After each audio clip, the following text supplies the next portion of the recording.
Hello, everyone, and welcome back to another Patreon exclusive interview. We are continuing the theme of grid working with my friends who are out in the field grid working regularly, and I've done grid working missions with. My friend Joaquin is here, and we're going to be not only promoting his new website where you can get sessions with him for healing, we're also going to be showing you his YouTube channel. All that information is going to be below this video, other ways to contact him.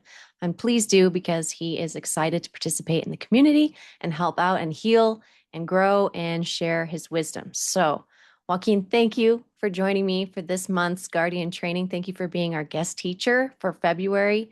I'm going to just go right into it and talk to you about what came to me first was hypersensitivity or extra sensitive people who are overstimulated, I would say. And I'm talking about myself also. But when you are easily overstimulated and then you're going into areas that have ancient history of extreme human events and are major geomagnetic pulsing areas of the planet, how is it that you, as also somebody I would consider more sensitive as a person, go through the whole process? Because I know I've had to figure out my own ways to do it. And I'm just really interested on how, if you would walk us through kind of how you prep yourself and what it is like to be extra sensitive in these extreme locations, because I think that would be helpful. So thank you for sharing your wisdom. Let me know how that goes for you. Yeah, thank you, Alexis. Absolutely. So, just getting straight into it. For me, Mhm. when I'm going to these sites, and like you said, being hypersensitive in certain sites, there's going to be potentially things that there's different rungs of the reality where there'll be elements that either are kind of meant to be there, and it's just what the site actually is, and then there could also be distorted potentially things that don't want to be healed and will potentially attack you. There's multiple different variants of all those things that could potentially be coming out. There's also understanding and getting a lot of cues. So I always look to animals for cues. Like if the site is talking to me and I'm having a block with something, a big tell can always be connecting with the animals or trying to always gain a new perspective, looking at another thing through another lens. And that's a very funny, iconic moment I have in gridworking in Japan where we were all doing gridworking and I really was stumped and we couldn't really figure out anything. And then I kept feeling like I have to look this location, have to look this direction. And then I saw praying mantis and I knew, oh, okay, it's mantid related. And then from there, I could just kind of uh, deconstruct then the solution from that. So really connecting with the animals and being very perceptive of your surroundings and finding that nothing is superfluous. Everything is going to have some sort of meaning why it's there in the 3D, and that could give you kind of the sense to the 5D. So that was excellent. Thank you for that. That helps a lot. And I totally agree with the animal guides and trying to Mhm. figure out what the codes are of the location that you're actually supposed to engage. It's Right. very nice to have that. And sometimes I'm sure, like you've experienced, you see these things for days ahead also when you're about to go to this location, like a certain type of animal or whatever seems to be a part of the Right. theme. So, what about when a location is overwhelming and is giving you more than maybe you were banking on? I've had those Mhm. experiences. I feel like you've discussed those experiences. I'm curious how that's It's gone. it can be very hard, it can be very challenging. I think one of the main thing you can do as a preparation if you're going to these sites and you're a hypersensitive person is just physically working out some sort of activity that you find entertaining is and also with fitness you have to find things that you find enjoyable. Don't make it like some sort of grueling horrible, oh, I'm working out and it's like this hard thing. You can Right. push yourself and be challenging, but if that's jump roping, if that's on the trampoline, if that's anything, okay, find the solution that works for you with the working out element of it. Because I've found that if you have a working out practice, if you do qigong or yoga, going into these hypersensitive scenarios, if you're going to be then slammed, you have to be very diligent and have a good routine on going into those sites as preemptive work. That's, I think, the huge thing as preemptive work. And even if it's something, like going on the trampoline and you have enjoyment with that, understand and connect with the site before and kind Mhm. of have the perception. You mentioned also if you're getting hit with stuff, days before, could be a month before, have the awareness to then plan out your time before where you're then doing physicality, just working out. Those things will work out in a sort of process of your psyche as you're unconsciously working out. So I think I found that to be a very important piece of it, and also to find what you find enjoyable. Okay, so If that, yeah, that go covers ahead. it. Okay. You want to I, add I more? can, Yeah, is go there like more. oh yeah, no, because I feel like that's just the first part of the question that I think serves as kind of just the pretense to then leading into actually connecting with the site. Because there's so much as you go to the site. There's so much like pre-work. There's multiple layers as you then lead and connect with the site. So the huge thing I perceive is you almost like wring out all of that whatever's going on with you, gunk. There's so much gunk that's kind of going on with you. You take all that out and you leave that really in the 3D as you then connect, because you're going to be True. so much, because yeah, you can just really leave that book then there, and then you can connect with, if you're connecting with like mantid spiritry, dragon spiritry, ferret spiritry, all these different dimensions, and really having to, it's so complex that these sites are so multidimensional, multi-layered, as you explained, so much has gone on there, and so much could be connected to their, like, okay, if they're connected to the Orion Wars, if they're connected to, XYZ, if they're whatever they are, okay, well, there could be Right. then so much you're entangling yourself with. So you have to really leave your 3D brain at the front door. You can't be thinking about really anything 3D, and kind of having that almost ringing out that flight or flight element of your psyche is so important, because that's there to keep us safe and for us to have the experience of different things or whatever, but we have to leave that there, so when we're in there, the slam and the whatever, if there are dark entities, that's what they will leech on, like, oh, I didn't get that car I wanted, or I didn't get all those things. Those 3D things, those materialistic things can come out and attack you. And usually I find it very fulfilling when I work out. So I'm at a very neutral, metaphysical place. I'm not feeling any sort of like lack. I'm not feeling any sort of greed or pride. It's not in a, prideful way of like, oh, I'm so much better than everyone. I'm just proud of like when I work out, or proud of when I meditate, preemptively going into it. So for me, if you're really going to connect with these sites, really create a sort of practice. I think whatever works for you in that way, where it's either meditation or yoga, qigong, any sort of thing, and then kind of understand what the site's going to be. If it's going to be a very dark site, or if it's going to be a very light site. Light sites, they're going to be that's you still have to do this in a sense too, because you're connecting so multidimensionally. Right. But being aware of the dark stuff that can try to leech on you and try to attack you, it's important to kind of do that. So. So with the sites and the overall, I want to say vibe of locations, I've noticed, especially with grid working in groups, that the people you're with will get a different sense out of the same location. And I'm not sure exactly what the factor of that is. I think it may have to do with maybe even your Akashic record and like your lifetimes ahead of you and behind you, that all the experiences that you've had versus the experiences they've had, giving you maybe some deeper insights into some clues that other people aren't seeing, and then maybe even also, dragging trauma that you don't need to carry into these sites because it's from another time, or you know what I'm saying? So there's this density, and I've noticed that people feel the darkness and the density of locations more than others. And I'm sure there's a purpose for that. And perhaps it's just out of interest or even out of skill level, just or experience level as a soul, that you're going in and cleaning deeper or experiencing a greater depth of, I want to say, I want to say it's trauma in the location, but maybe trauma isn't quite the word. Perhaps it's just memory.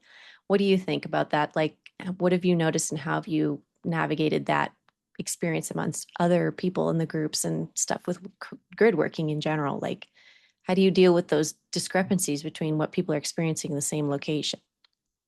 Yeah, I think there's definitely like we create like sort of like a Power Ranger where each one of us will serve a piece and kind of create this whole unity group. And I think that's a very key element. We have to be in a state of kind of unity. Stuff either unconsciously or consciously is going to get brought up in those Mm, sort of moments. So being kind of aware of the, if you guys, if you're in a group and doing grid work, you are going to form almost like a Power Ranger style unity consciousness as you're going through things.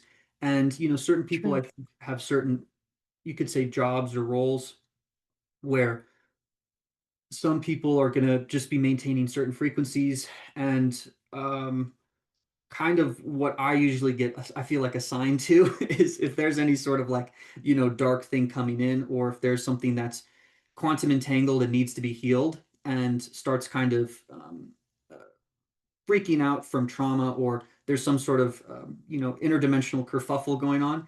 I have to, since I can usually heal it, or I can like find out what it is. And Right. also usually I can find out what it is. I can usually sense what it actually wants, or what's kind of its root deriving key is trying to keep hidden, or what I can really unlock. Okay. And I'll usually then be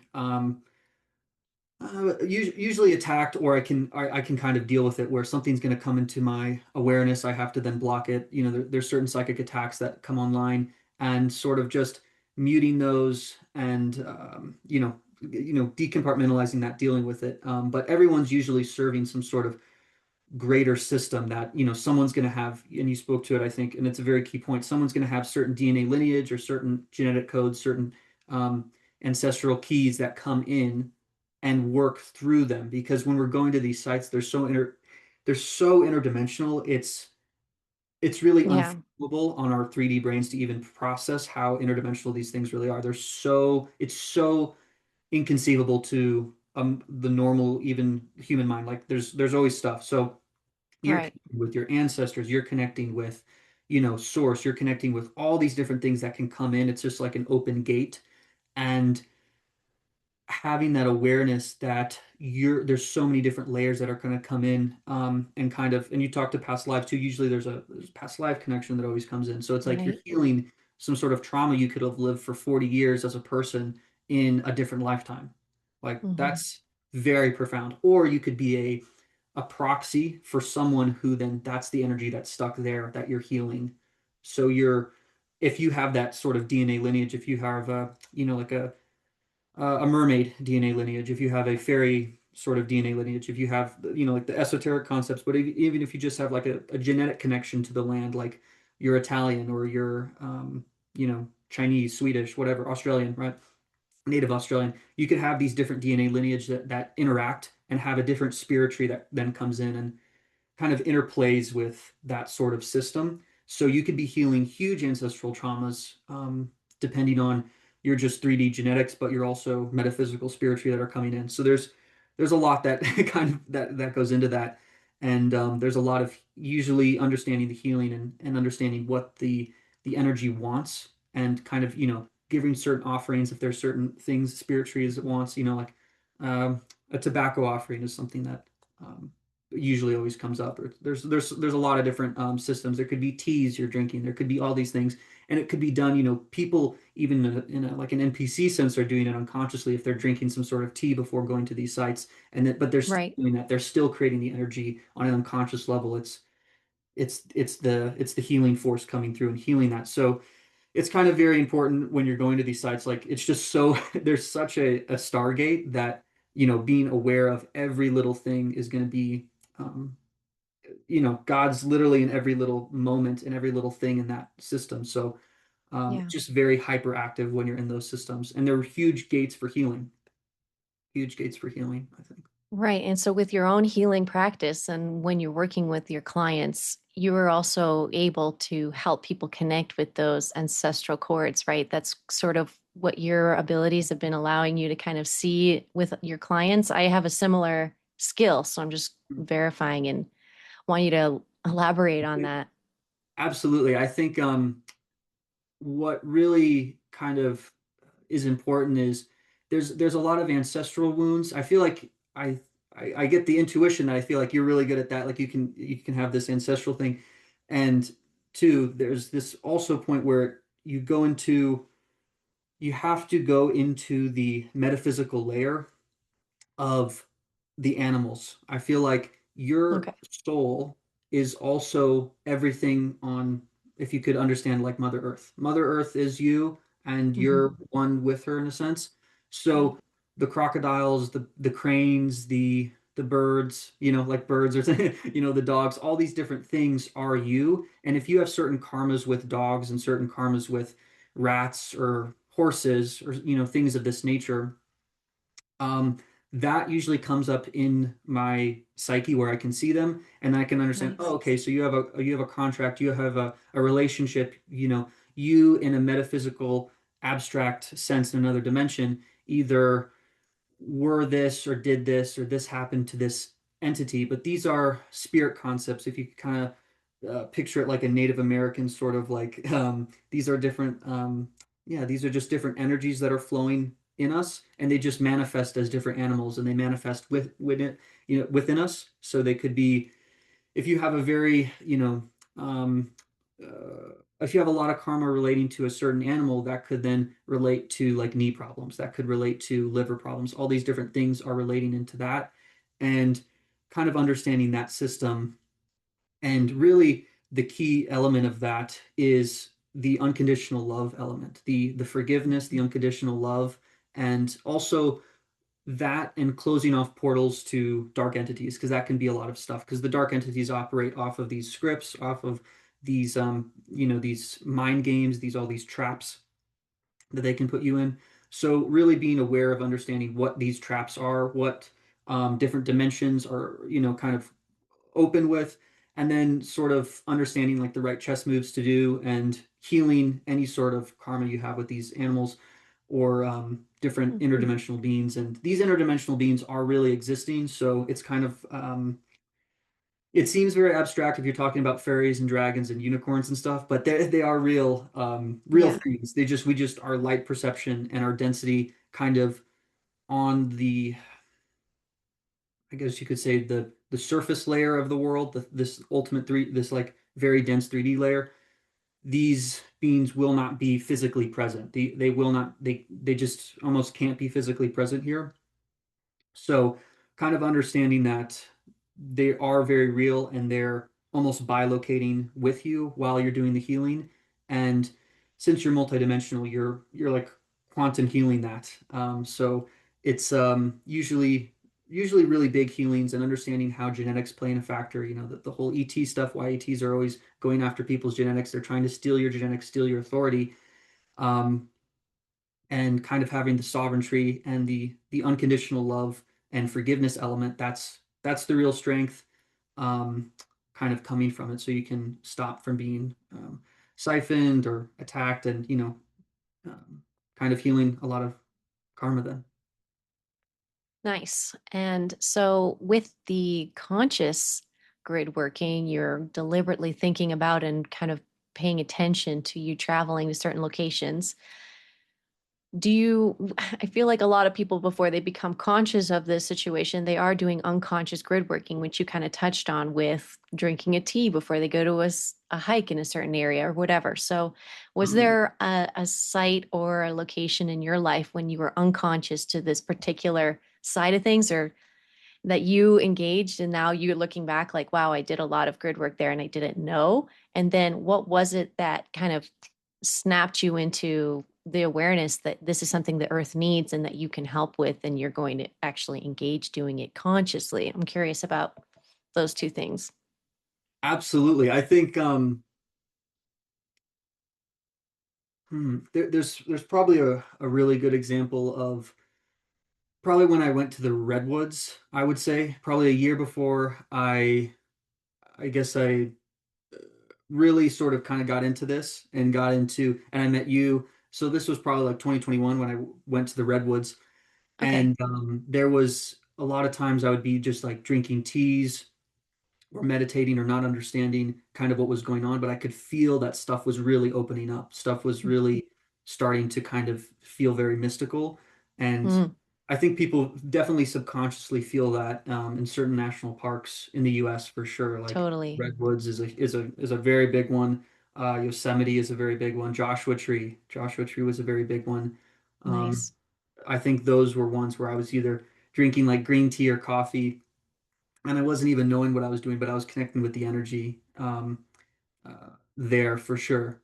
I would say those like the a year before I was really turned on and I could be aware of it. But I'm sure as even probably a teenager, child too, and I was kind of very awake as a kid, and then it kind of shuts off, and then I woke back up sort of Okay. again. So there was probably even in that intermediate time. Well, this is a crazy example. I don't know if you even know this too. So when I grew up, like my childhood home, Right. I grew up in Laurel Canyon. So this was right behind the Hollywood sign.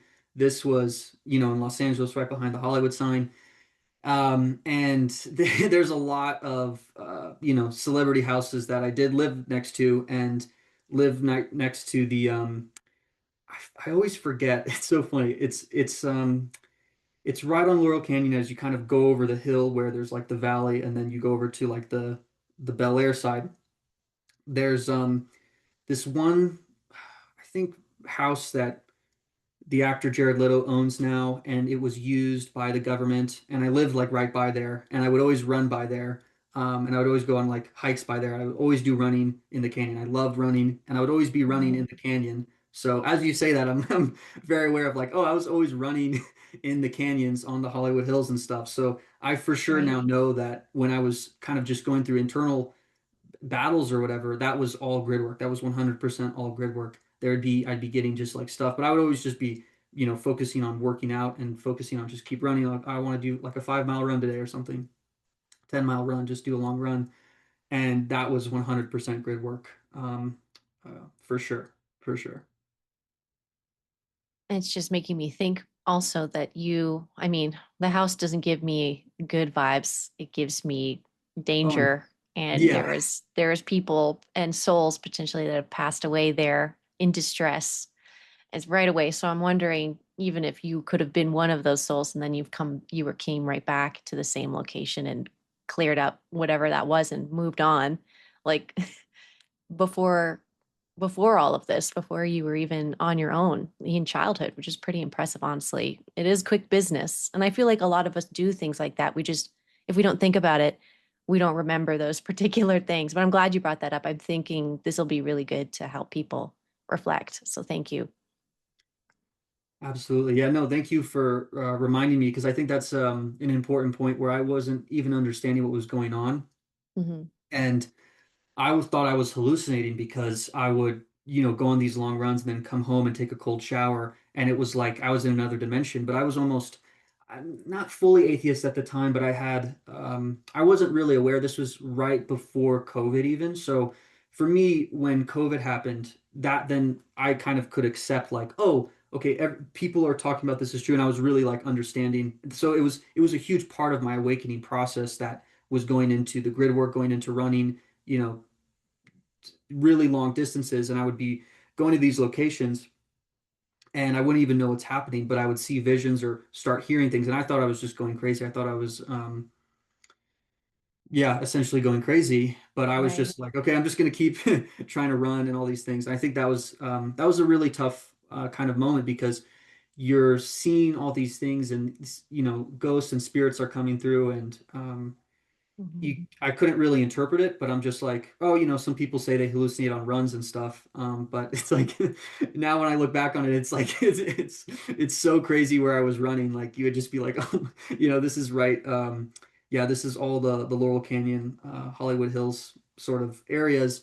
And I would even sometimes there's a trail you can go run. You're kind of on the street, but you can go run and literally be behind the Hollywood sign. Was right before I left California. That's where I would sometimes go run. So there was tons of grid work all throughout those canyons and stuff, and there was tons of spiritual moments I had running there. So it just goes to show I think a lot of people are doing grid work in their unconscious totally, totally. And I would say just getting to know you over the years and seeing your style of how you approach all of this, like we all have to figure out some sort of way to do that you've worked more so, I would say, in the intelligence of the body and using the intelligence of your body to kind of translate and I want to say master the environment that you're in and whatever emotions and such that you're going through and processing, even with running. And I'm glad that you brought that, I want to say, engagement of the body to even the greater collective of the community that we're in and all of the disclosure community where we hang out at all these conferences, and that you were able to offer Qigong last year in May over in St. Louis. And that was really helpful, and got some great footage of it because it was just whipping up the most wonderful energy in like this portal. And I was just like, this is like wordlessly helping and doing so much. And we were there listening to people speak, but to actually move your bodies is so important. And so I'm glad that you were able to kind of take the helm on that and lead. And you continue doing that on your YouTube channel. And I would say, I'm sure whenever you go to these sacred sites, you're also engaging in these kinds of activities, doing Qigong and whatever, working out, running, breathing, just engaging your body. Would you say that every time you instinctively like do something to engage your body? Absolutely. I think you said a very important word there, breath. I think the breath control there is very, very, very key. What I'm really trying to do with Qigong or with, having green tea or even having some sort of like tobacco as some sort of like ritual ceremonies style thing at these sites, you're trying to connect with the breath. And that is, currently in this, how the matrix works is our Right. way to be embodied. Our way of existing here and being embodied is through breath, is through the oxygen, and transmuting that is a very key thing because the oxygen is, it's oxygenating our blood, but our blood and DNA are so multidimensional. That's how you can really move and transmute it and kind of Right. knead out sort of these things. So it's much more almost like you can massage and kind of cultivate what you're actually trying to do when you're really connected with the breath. And I think that's with the running, you have to be aware of the breath control, even with, your heart rate's going to increase if you have caffeine. If you have smoking, you're going to feel it throughout your lungs. Hmm. All these systems are to transmute, and the breath control for the transmutation element of it, where you can, get the upgrades for your genetics and have that sort of activation. I think that was a really important piece. My intuition on the whole um, St. Louis element was I think a lot of people can be psychic, and that element of it really grounded everyone so much. And it was this huge just release where the tree broke, like all these systems just like shattered out of people's paradigms, all these negative things shattered out of people's paradigms.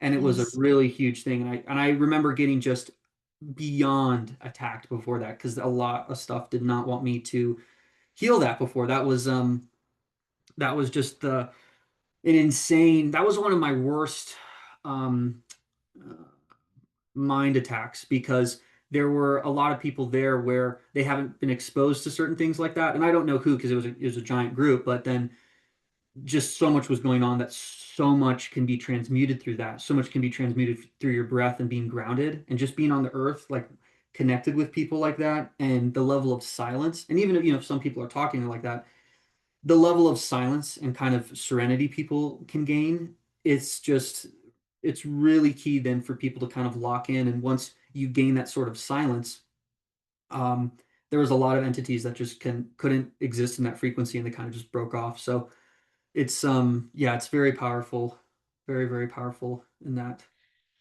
Well, I'm curious now because, like I said, I'm sort of encouraging people to begin doing this and they don't have as much experience. So we haven't gone too far into moments of resistance like you just brought up. So, what was it like? What did it really feel like to feel that pressure, resistance to try and get you to stop engaging in doing your skill and healing and helping? What was that like and what broke you through it?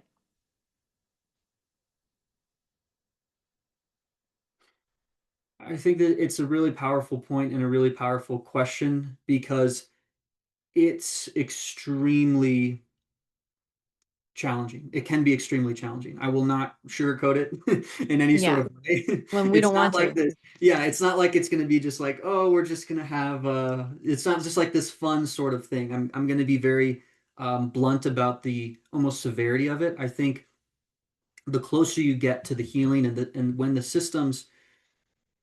dark entities, the systems that want to stop you, they will 100% try to psychically attack you, try to psychically create scripts or create narratives you know, really just the zenith of unworthiness on attacking of you, Right. they will try to impose on you. They will try to construct the, whatever your sort of Achilles heel sort of is in your psyche, where it's what self-worth about XYZ. It could be, could go down the list. Someone could have said whatever.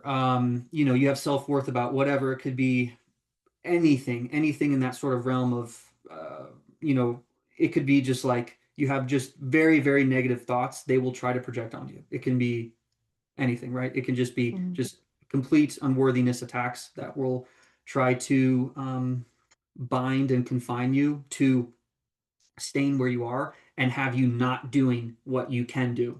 And I think then gaining that sort of knowledge can be Yeah. powerful because if you understand that you are that scary to them, they got to put all their laser beams at you. I think one of the powerful, I love, using allegories or using like movies as a big connection.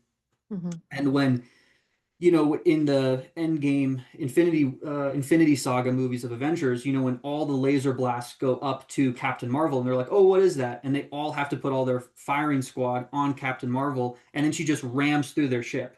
And she just does like a figure eight through their ship, and the whole ship blows up.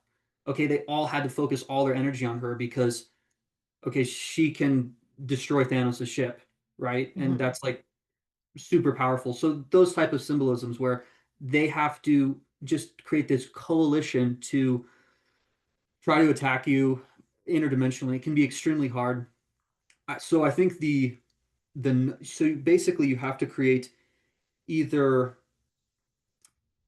well we have to create the inner light throughout your heart. What I've noticed is that when I've been severely attacked, it's been heart-based Mhm. frequency sort of things. They'll destroy your heart. It's almost like there's anvils or there's compressions on your heart. It almost feels like you can't breathe. And I think then that's a very important part of why the breath work is so important because when they're kind of trying to constrict your heart, it'll also constrict your blood, also constrict everything you're capable of transmuting. So if they can take you away from your breath and your heart centeredness and get you into what could be loosely defined as like ego-based things and negative ego-based things where you just feel very bad about yourself, well then they're trying to create ways to stop you from doing what you can do.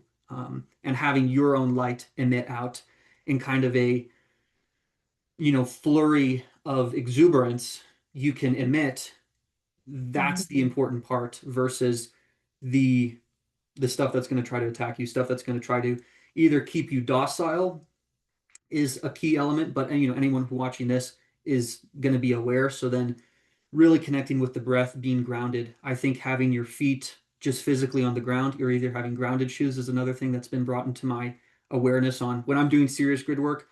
There's no rubber shoes. We have to go grounded shoes. We have to be ready with either understanding if there's a certain song that you connect with. Music's been so brutally distorted in a modern sense, but understanding Yeah. really high bass frequency music that you can listen to and just almost be like go shut in and just listen to music beforehand, so that you can kind of maintain that frequency. And if there's certain words in there about unconditional love, forgiveness, feeling that sort of like freedom energy, feeling that love energy, feeling that like goofy silliness energy, whatever antidote you need for that system that needs it, because there's always certain remedies for certain systems. Certain systems will need Right.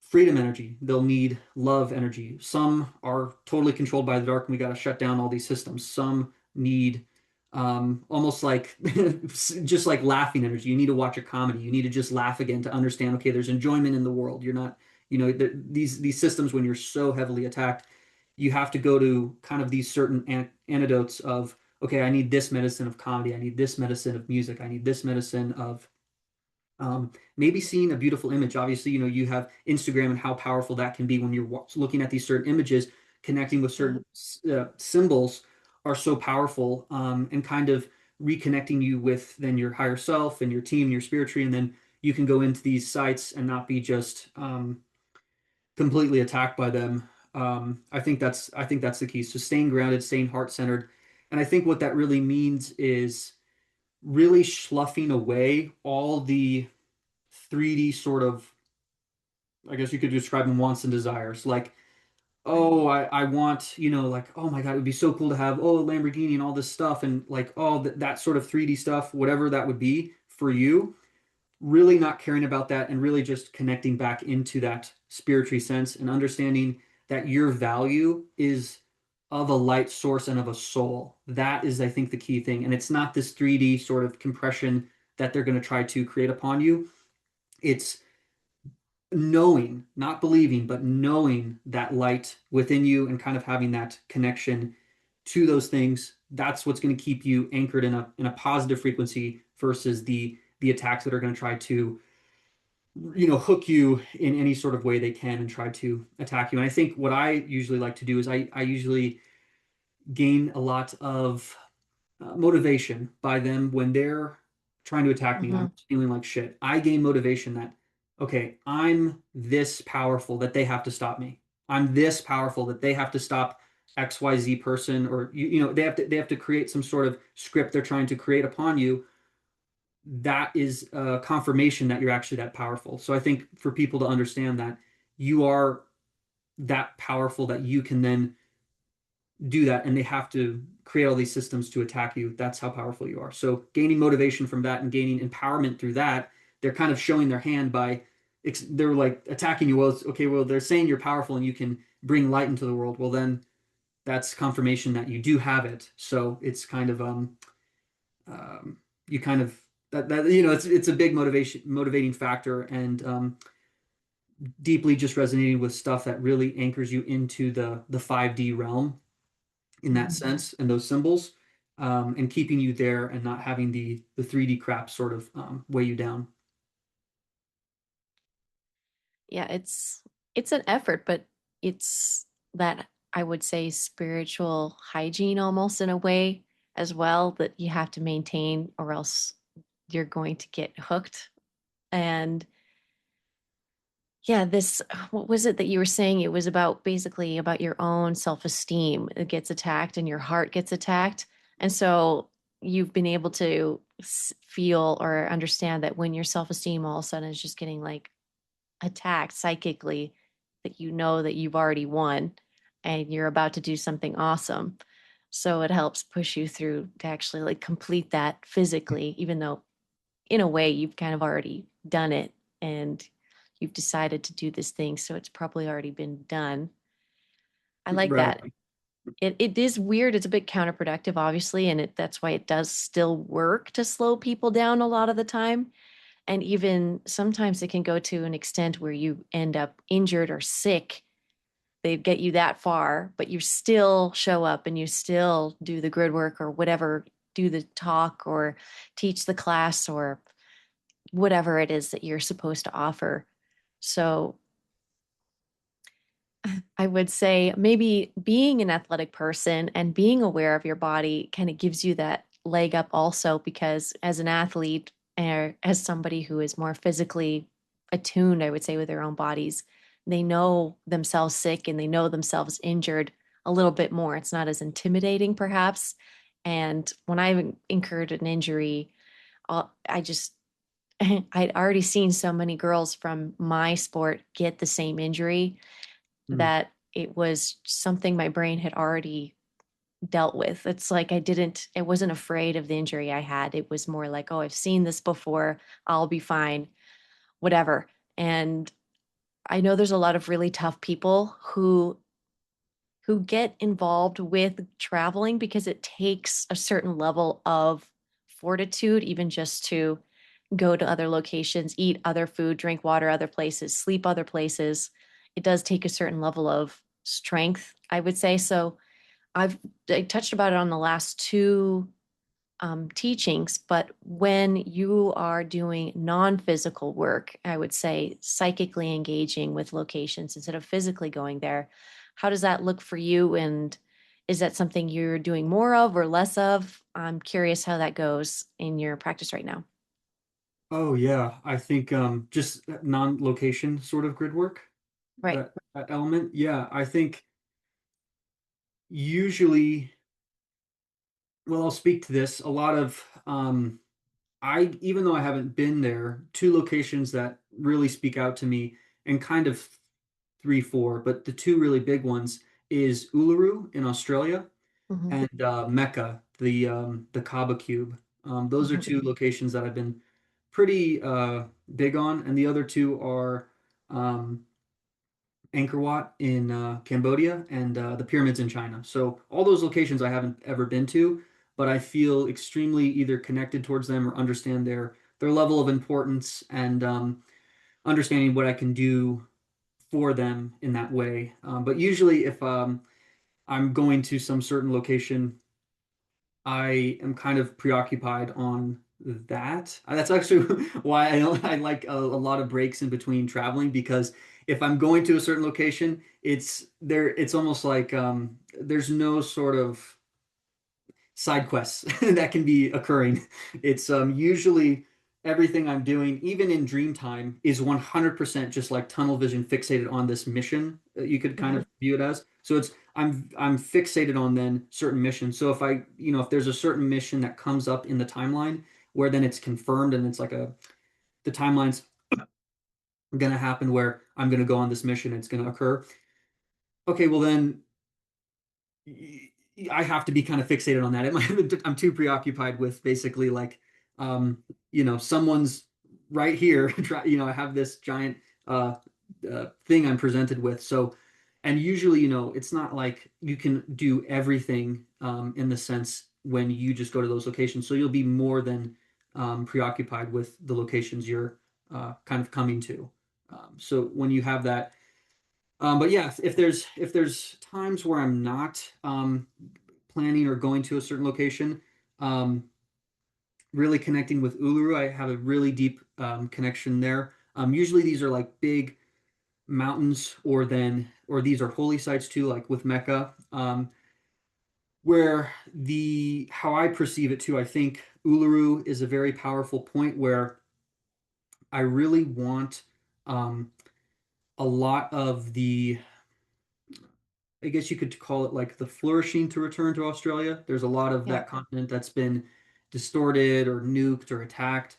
Yeah. And it's connected, and it borders the whole like Zealandia Lemurian realm right there. And there's so many connections to there. And they have so many portals. So Yeah. for me, I'm really connected with that and trying to heal that sort of system. Hmm. The Mecha Cube though is very interesting because I see it almost as like kind of like a density anchor field, and I'm trying to figure out a way to solve the density anchor field from the planet. I feel like that's like the main nodal point on a NPC 3D level, as Right. that's what's really anchoring everyone in sort of a dense field Okay. and distorting it. And it's also not exactly on the equator, but it's on the Tropic of Cancer, so it's pretty much anchoring in that sort of bandwidth. So I see it as like part of the belt that's constricting humanity in that sort of way, and really like warping the space time, and really a lot of the timeline war stuff and the time dilation. So I think it's a system that creates a lot of negative Mandela effect sort of systems, and it's not the how I perceive the dark AI, but it's an AI system that co-conspires with the dark AI system, if that makes sense. So it's a proxy being left alive through the dark system. So it's a very big constricting belt. And the Chinese pyramids, I think, I think it's very weird that they're also, they're hidden, they're not acknowledged, but they're just as prominent as Giza pyramids. They're just as Yes. prominent as the Mexican pyramids, and they're the connection to the Orion Wars. So I feel like what I've gotten is that Yes. they're the hidden element of the Orion Wars. And Okay. as we're connected to the Egypt side of it, that's what's kind of known and kind of the system that's, Egypt's also very connected to Mecca too. So, because it's not too far off. Yes. So it's kind of this whole point that's kind of constricting the belt of the planet, and a lot of the sacred trees, like Uluru's like a sacred tree site, and something like Devil's Tower. The sacred trees can't really come back online once we've really then fixed the this Orion War mecha system that's kind of been placed. Vatican is also totally part of that too. Right. But once that sort of is relieved, then you can go to this is very, going very big picture. That's how I see the world trees coming back online. And also this, Okay. encompasses the aurora and the magic water that can exist back on the planet and stuff like that. But I think I went a little off tangent, but I think that it all serves the system of the kind of, connecting to those sites. I think like that's the really, really big stuff that's kind of gridding the planet, that's really anchoring us kind of, human consciousness density down, viewing things in a very materialistic way, really giving everyone sovereignty and free will over to these systems. I see it as like almost all these people who are very entangled in the negative, what we could just call like belt system, constricting system. They are completely NPCs. They are completely just uh, if they're you know if they've just fully gone to this sort of like um, sort of 3D factor, and that's what's really then creating the 3D-ness of the magic world we live in. They're just projecting this 3D grid onto our world. So if we transmute the 3D-ness of it and return it to or transmute it into something even greater than it was, where we have the world trees again, we can then have a different biosphere and create some sort of different topography on the planet where the Middle East isn't this Right. horrible interdimensional desert that's going on, and it's like a beautiful land again, and there's lines and stuff, and there's much more flourishing in those sort of regions. You mentioned Angkor Wat also. I just want to give you a chance to, if you wanted to. Yeah, there's there's that's an interesting one too because there's so many time dilations there. Um there's so many time portals. That's a site that I've been very weary of also connecting because of its power source, I guess you could say. Mm, Um interesting. it's it's something that I've been peripherally looking at, but not really engaging with, where I've really more kind of looked at Mecca in an engaging way. I've kind of, looked through the Chinese and looked through Uluru. Angkor Wat, it's on my radar, but it's it's going to be a hell of a gridworking mission, so I'm kind of steering clear until I need. It's kind of like, oh, we know of this dark character in the background, but then okay, in maybe a few seasons, then they come around and they do this thing, and then you have to deal with them. So that's how I've kind of seen it in my life, where it's like, okay, we know that guy's doing something, but he's kind of hanging out in this periphery area, and he's not really, we have to deal with him now, but he comes around and he does all these like dark experiments and stuff. It's like, okay, we'll deal with that later, but for now I'm like, I have a few grid working missions that are, very keyed in on the whole AI Orion Wars thing, and it's been my I've been preoccupied with that. So when I get a chance, and I will be very interested too. I'm also interested to what you think about that location, Angkor Wat.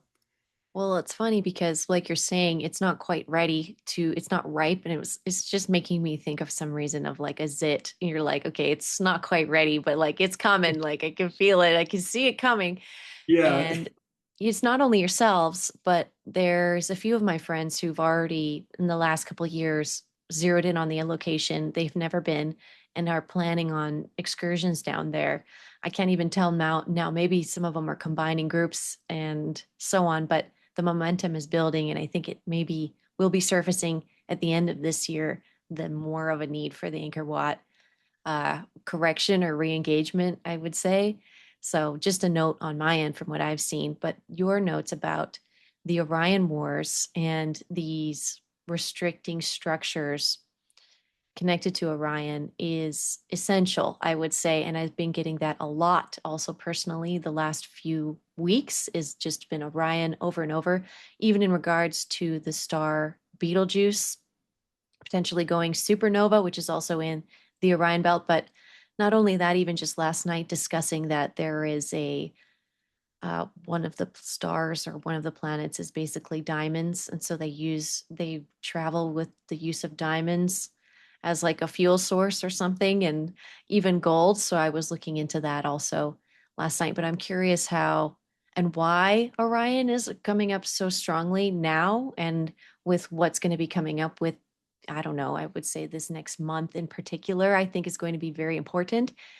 I haven't quite zeroed in on what it is, but I want to ask you, maybe you'll have another note on that. But before you say anything, I want to ask you a fun question and I'm going to ask you about your dream client. So, first, for the fun question, is something I've noticed that we all do when we're grid working is that we each have our own little niche or whatever it is, personal, not ritual, but I would say almost like a release, like an energy release method. And I would say, for example, um, coughing, to say in the most light sense, the great example is the need to cough all of a sudden when you're in a location and um, it just truly naturally feels like that release, like you're saying with the breath.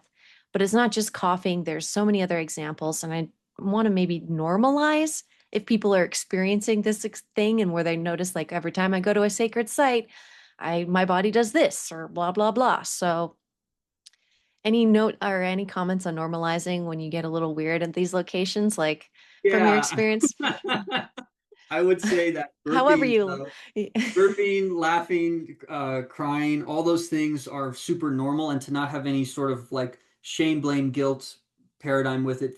Go with people you're comfortable with, where I know I'm going to be burping a lot. If I find something that's true, it's already happened a couple of right, times. When you say something and I burp, and it's like a super big heart confirmation, like, okay, I know that's true.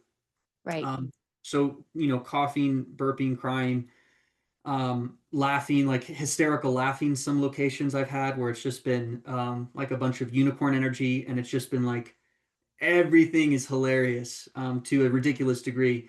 And I think, yeah, not having any sort of like being caged in on feeling like you need to cry or cough or even just have like tons of burps, or you're just like, oh, okay, something just is slamming you and you're transmuting something, really reconnecting with the breath and not having any sort of like guilt about, okay, you're going to burp 20 times and it's going to be normal. You're going to cough for for a minute and then it's just going to be like right.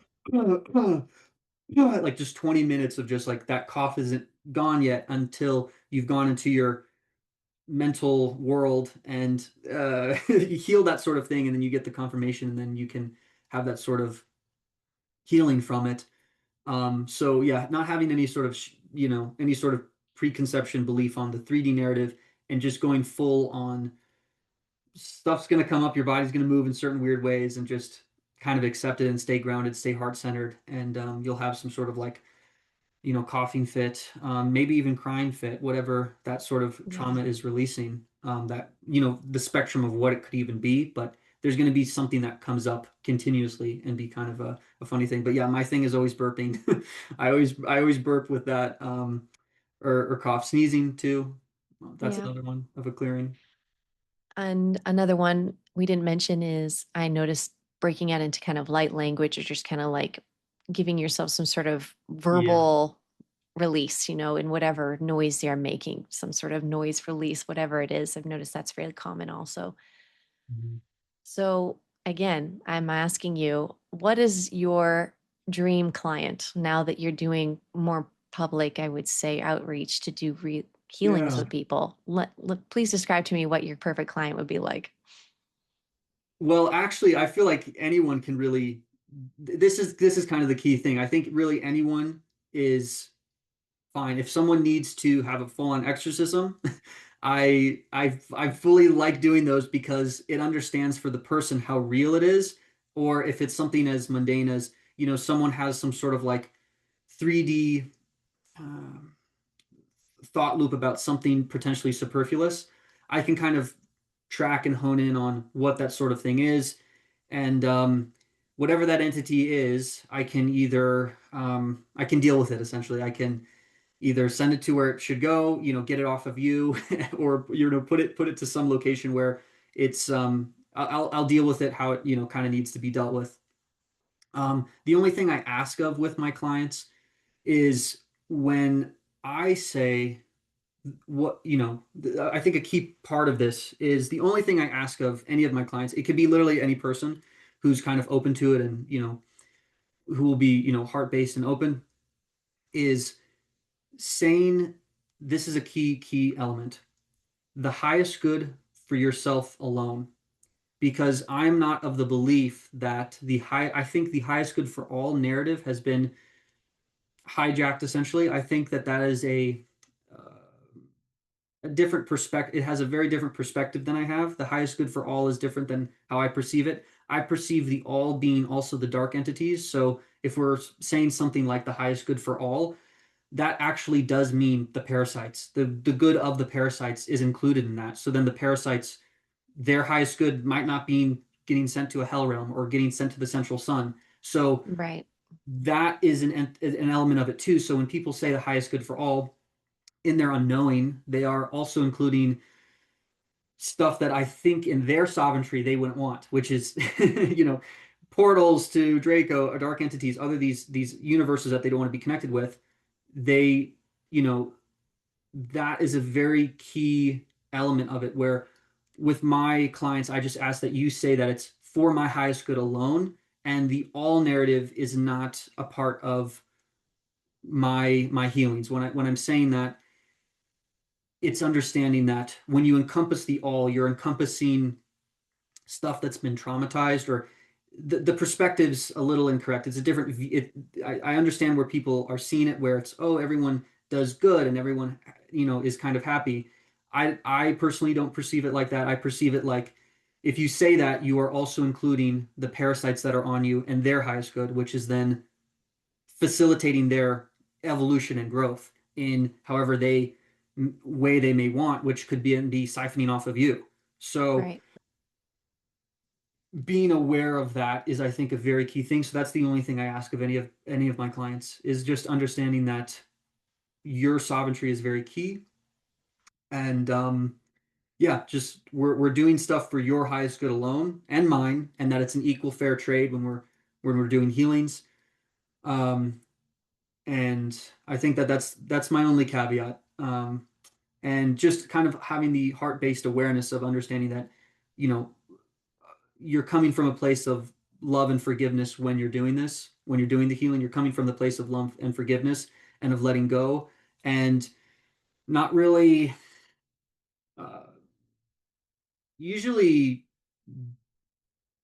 what I've run into that can be hard is when people sort of like justify something, or, oh, in a past life I had to kill that person, or I was this, I was so mistreated. Like they kind of can justify these certain things. So kind of not really saying in that mental realm and going into that place, but going from an unconditional love perspective, sort of tunnel vision viewpoint, and having it be for your highest good alone. Those are my two main caveats, because then the healing won't really occur if there's some sort of subconscious baggage, or you could be anchored to some certain things. I can still deal with it, but it can be a much more challenging. But for the highest good for yourself alone is my absolute caveat, because you can coax someone into understanding the healing and how that really benefits them even easier than the highest good for all. Saying that can kind of just allow certain things to come through that really benefits their highest good. So really understanding that perspective and hammering it home, because those things can really come in and just stick around and distort. So really being sovereign and having the highest good for yourself alone, and just anyone who's heart-based and open and wants to heal and is really connecting with the grid work element of it. And that's also something too, if I can help anyone who's been attacked with grid work, because I know I have, and I know how Yeah. horribly um, it feels like there's 10,000 pound weights on you. It feels like Hmm. absurd chains, absurd weights. And anyone who has issues with that sort of thing, or, there's implants, or all these sort of attacks that have potentially happened. So anyone with like stuff like that. So the more serious stuff I can really actually kind of help with, what if it's been like some sort of, demonic attack, some sort of, if you're scared about sort of other things like that. That's the stuff that really, it also excites me, because then I can know I can really help people. I know I Hmm. have a solution that can really help you, that's cannot be really solved in a 3D way. It has to be solved in a spiritual way. So anyone suffering from those problems, and there's always even if someone's going through a physical ailment, the metaphysics is always at the root of it. So healing that element is also a part. If you have some sort of disease, there's some sort of contract or metaphysical thing that's going on there too. So anyone needs insight on that, that's also a factor. Okay, excellent. So we really did blast through a lot of really awesome information, and I'm just racking my brain going, okay, is there anything else that I should ask or that you have to teach people about grid work that we can put into this, make sure it's in this video? Is there anything that I've missed or, anything on your mind that you're like, oh, we definitely have to cover this? Like, Yeah, I uh, think that there's a few points with the factor that you're this is a key factor that I found okay. where you're dealing with entities and sometimes you're getting slammed. Um, Having the psychic awareness to force field push them out of your. I'm burping, so it's true. Yeah, it's true. When you're getting Hmm. slammed to these things, don't run away.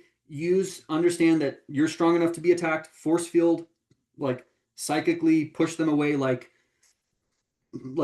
telekinesis them away.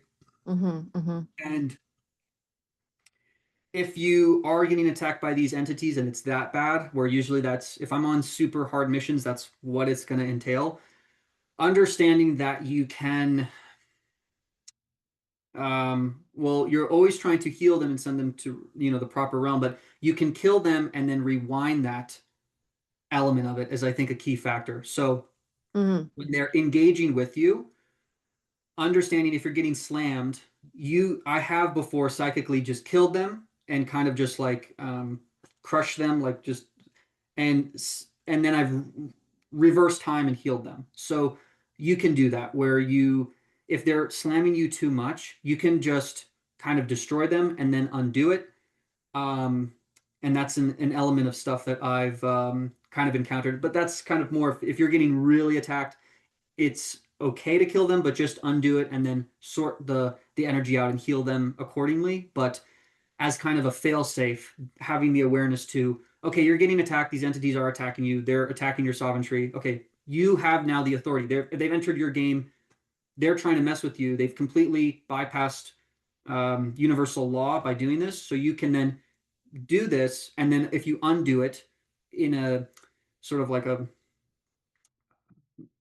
all time is now sort of way, it never happened, and then you can send them to the realms they need to go. So I think having the awareness to deal with the entities when they're attacking you, and sometimes it's okay to kill them, but then you just reverse it and it never happened, send them back to where they need to go. Also, the discernment on where they need to go, that's always kind of usually up to you, but certain entities, um, uh, it really depends. I think really have the trusting of your heart and discernment on where the entities need to go. And I think when people encounter this, it's part of the process to kind of understand that it's a very kind of annoying thing because you have to kind of understand like, okay, this is what this is what this is, and it's a learning process. It's a huge learning curve. I feel like not to Yeah. be discouraged on the learning curve.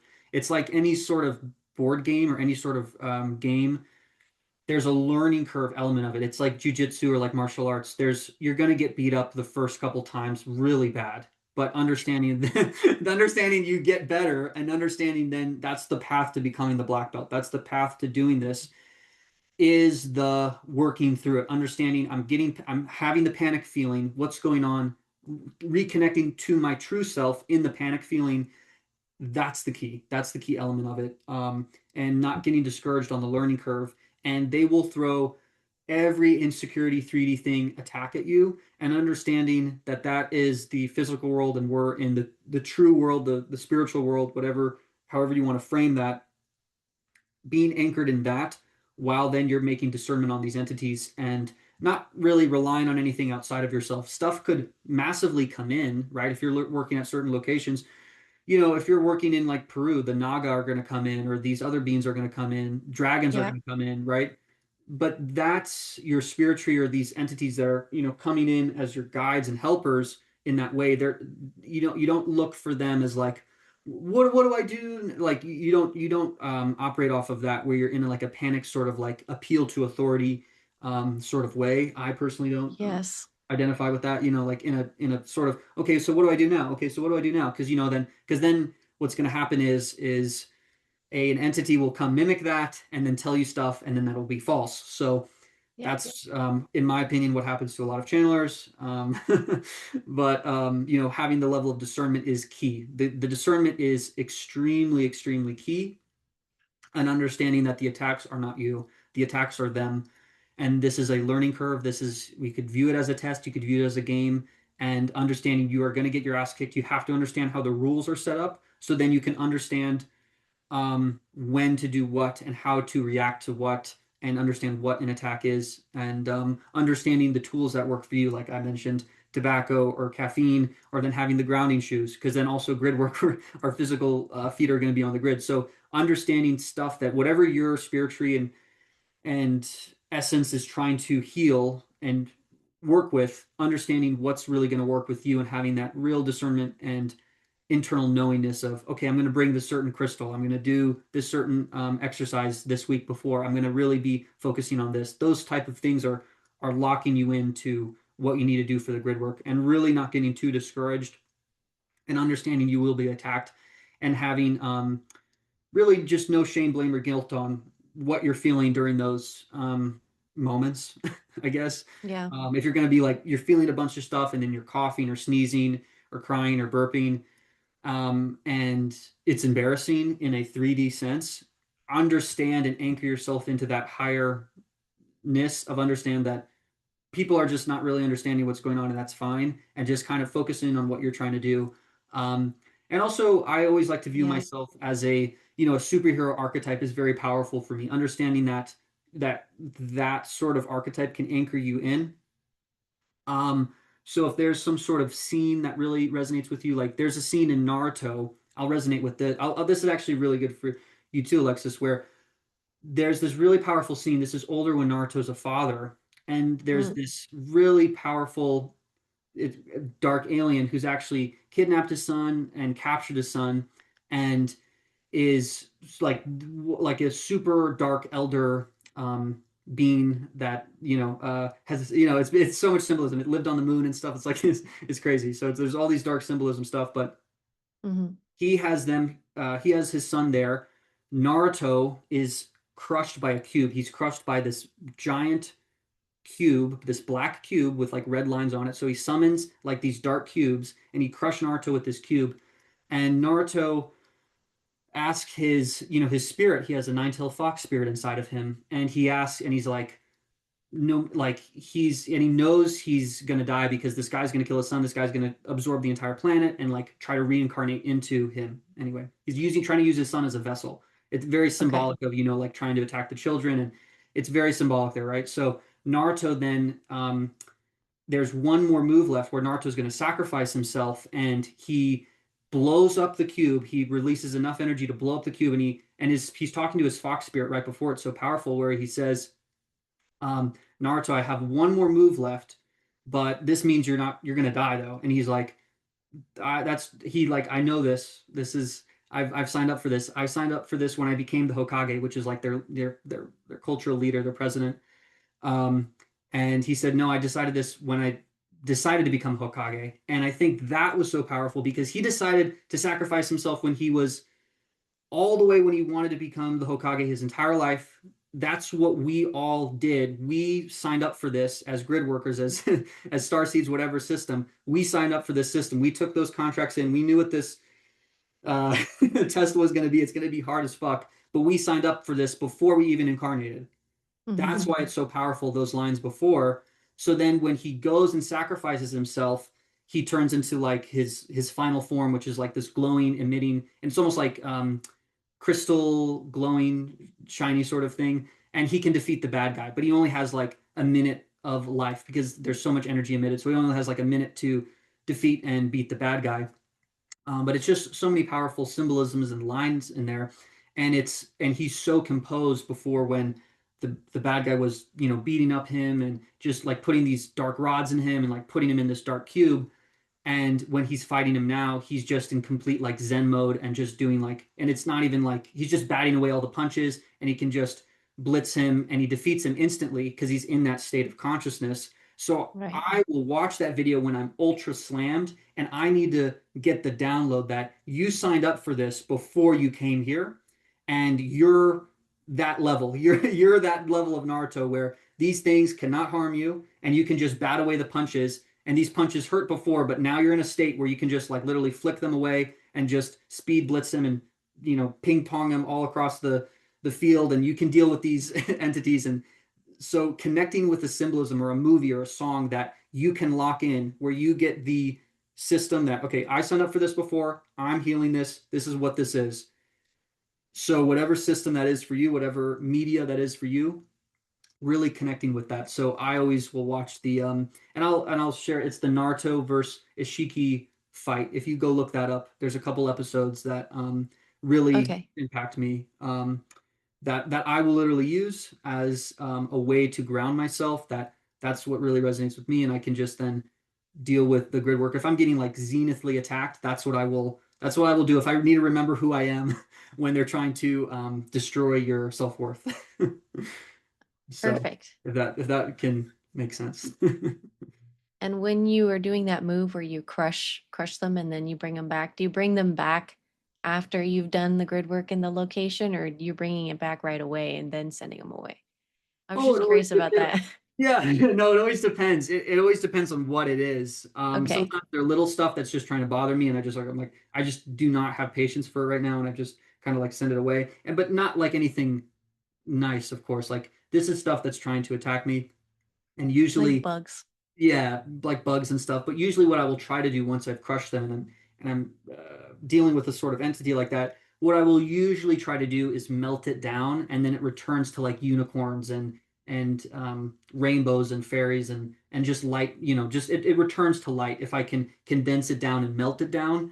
But the negative aspect of it doesn't really want to return to that, so that's why sometimes I just have to like deal with it, kill it, and then sort of so it very much depends on the grid Mm. work. It's very situational. But Okay. usually I'll try to deal with it then. I don't like really leaving stuff. It gives me anxiety because I'm like, okay, I know it's right there. So I Right. usually always try to deal with it right then. Because otherwise, anytime I haven't dealt with it, I will either forget because I'm usually so preoccupied on the grid working mission that I will actually probably forget, or something will come up and like, oh shit, oh, I didn't really deal with that. Okay, I have to go back in and heal that. So I usually just try to deal with that right as I'm doing it.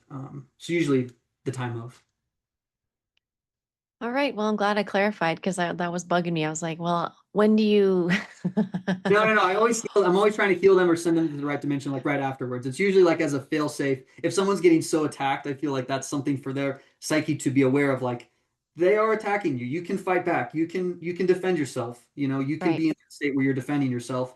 You're not hunting in that way. You're not like No. hunting them, but you're defending yourself, and you can, be a Jedi and defend yourself in this. In if there's a Sith attacking you, right? So you Hmm. can operate off of that system.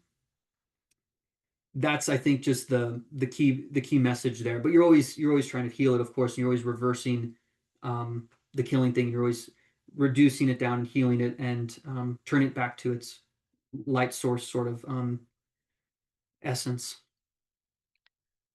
Perfect. That gives, I think, great visuals and really good advice about getting some sort of media that's really inspiring you and has inspired you as a way to kind of reground and regroup yourself. I really like that idea. And I'm glad that you gave us the suggestion of at least one that we can look into and one series that you really like that's given you this kind of activation. And I want to say is resonated with what you incarnated to do. It resonates and kind of matches. It somehow is giving you those skills and tools through this whole other beautiful creative venture. So it's very cool. Yeah. So with your your practice, with your healing practice, how can people contact you to work with you directly? Yeah, so my email is diego828486 at gmail.com. So you can contact me through that email, or then I have a website, and we could have that just linked in the description. So you can Mm-hmm. contact me through the website and kind of get a gauge of that. And then my email's linked at the bottom of the website, and also Instagram. You can follow me on Instagram or follow my YouTube channel if you want to comment on those, or follow me on that.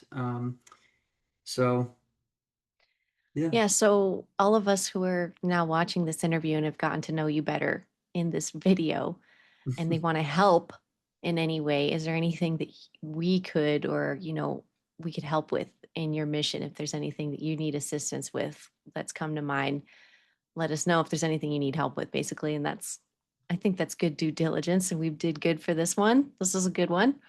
Yeah. Excellent episode. Thank you again for all of your wisdom. And yeah, how can people help?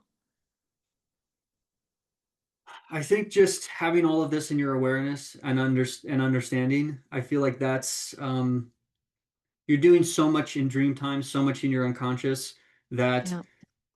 that's I think the key factor. So supporting people who you really align with and really giving your authority to the right things, giving your attention to the right things. You're paying attention to certain things. Like if you're watching, your channel, they're paying attention to you, they're paying attention to certain authorities and stuff like that. So really remaining sovereign and giving your attention to the right people and music and things you want to be aligned with, because that has a multidimensional layer factor that then helps the yourself ultimately and the collective also, and makes the world a nicer place. Perfect. I think that's great advice. And so, yeah, everyone focus on things that you want to grow instead of things you're just trying to gossip about or kill off. Honestly, people focus on a lot of things that they have negative feelings about, and it preoccupies them, like you're saying, from what it is that's really giving them their sovereignty and power. So, thank you for mentioning that. And thank you again for being here and doing this with me, for the Ascension Diaries, and for my whole Patreon crew who really is trying to engage and dive into grid work in a more serious way, like you've been able to travel around and begin doing across the world. And you're not stopping, things are only continuing. And so, I guess I also want to thank you for your work and thank you for your dedication to doing the grid work. And also, you and your partner are just wonderful people. And I'm grateful that we're friends and that we're going to keep doing this kind of stuff because it's truly important and something I want to focus on. So I'm grateful and thank you again. Thank you so much for having me. Thank you. This was so much fun. Thank you. Of course. We'll be seeing you soon. And again, if you guys are watching this post, please leave any comments for us and any questions, anything. We would love to help and connect and whatever you need, just let us know. We can try and help. So I think that covers it. Thank you again. And I will see you guys all on the next Guardian training episode for March. So stay tuned. It's going to be a surprise who we're going to be interviewing because there's a few options up in the air. So we'll see who steps forward, but there's going to be a lot to cover, I think, by the end of February. So I'm excited for whatever that's going to be. And I hope that you like that episode too, because I want to keep doing these not only for newbies, but also people in our community who want to keep meeting new people who know what we're talking about. So great. All right. See you guys on the next one. Bye, everybody. Thank you.